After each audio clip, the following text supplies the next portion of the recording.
So you have experienced the repression against yourself firsthand.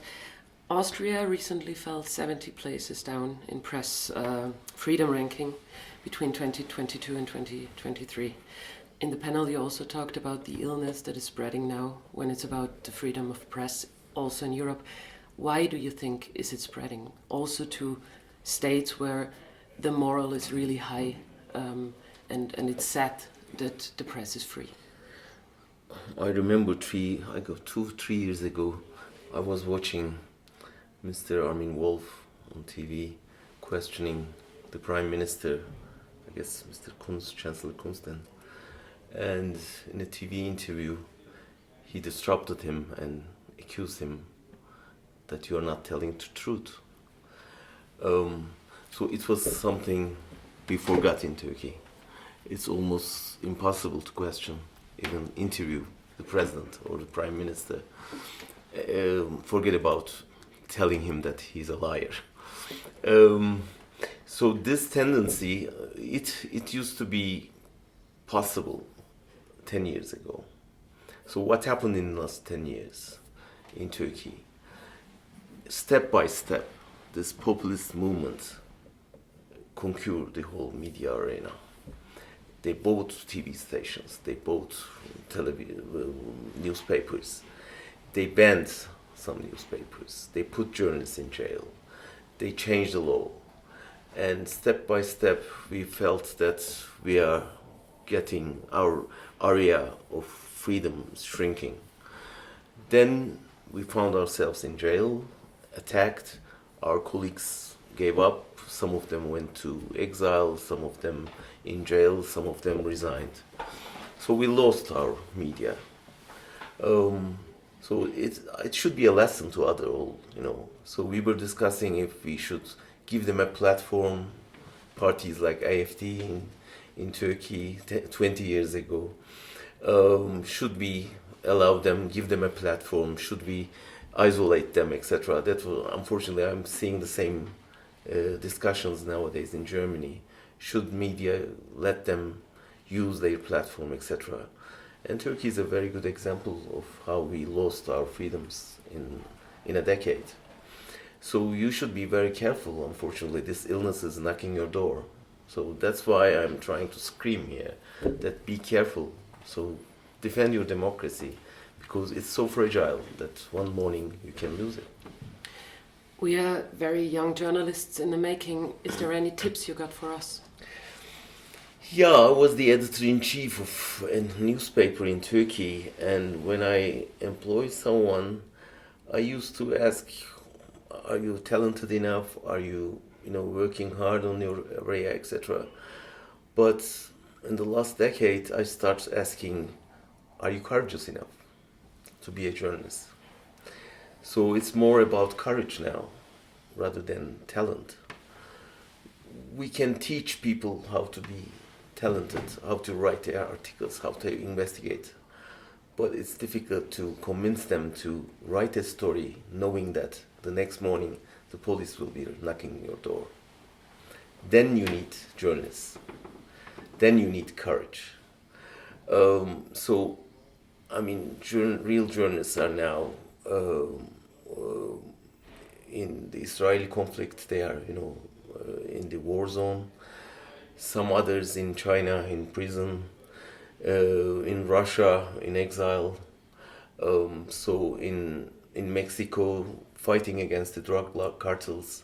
So it's a big global fight. And if you're ready to be part of it, then you're welcome.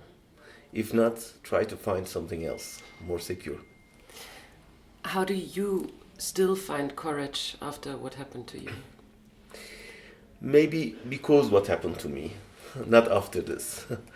Because if you're faced with a gun in front of you, two things can happen. One, you may give up, or it makes you more courageous.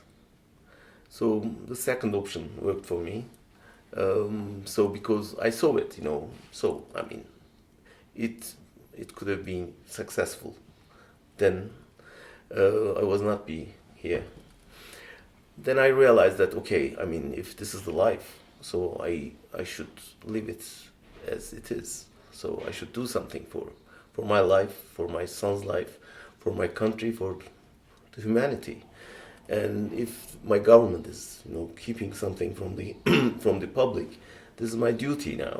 It's not only profession; it's a mission to release the dirty secrets of the government.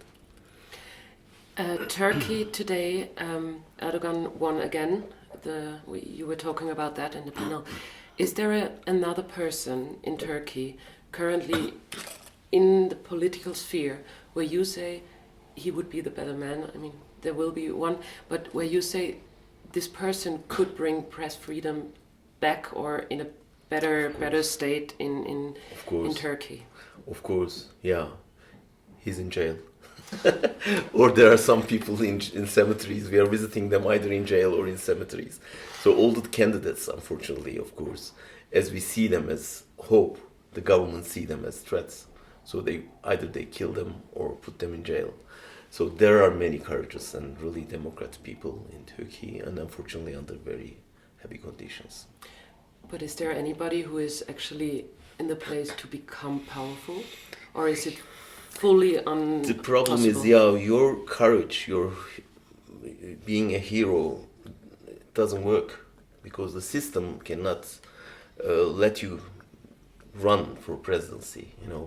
So the most important candidate was Istanbul's mayor, for example. He won the Istanbul election, and then it's between the lips of Erdogan. He just said that you can be judged because of this, and then he couldn't be the candidate. So, I mean, in the lack of free, independent justice system, you cannot trust the judges.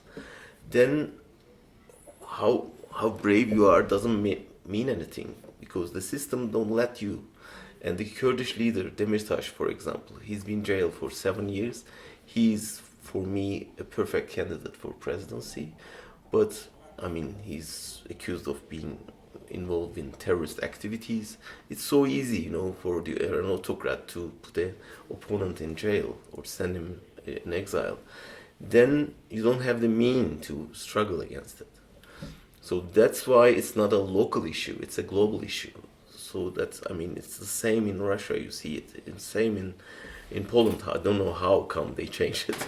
In Hungary, it's the same. So that's why I'm talking about a kind of a global illness like corona. So we have to fight together, otherwise there's no local solution for this. My last question, what goal, I mean it is a very big question, but what goal does Erdogan have? He was talking about the re-erection of the Ottoman Empire. Yeah. So at one point, he's got all the power now. Where is he going? Yeah, you mentioned already, that's true, I guess. He wants to be the new Ottoman Sultan, who not only controls Turkey, but has an influence on the whole Islamist world. So he's coming from an Islamist background. He's a radical Islamist.